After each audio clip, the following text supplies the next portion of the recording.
რაზეც ოცნებას ჩვენ ვაკრიტიკებთ, მაგაზე ოცნების მხარდამჭერებიც კი ვერაფერს ვერ გვეუბნებიან. ერთადერთი გვეუბნებიან, რომ ეხლა მაგის დრო არ არის.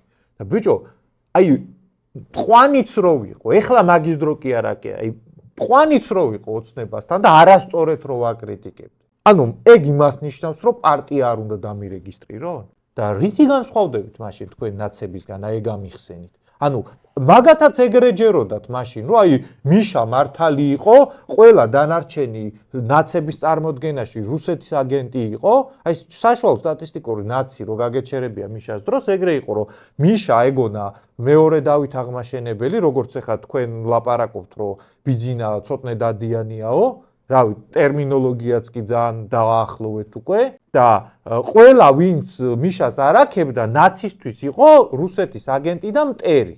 და თქვენთვისაც ახლა ეგეთ სიტუაცია დადგა, რომ ყველა ვისაც ბიძინაზე რაღაცა ზედამთვარე არ ამოსდის, თქვენთვის არის deep state-ის აგენტი და მტერი. და რითი განსხვავდებით, კაცო, ნაცებისგან ეგ ამიხსენეთ.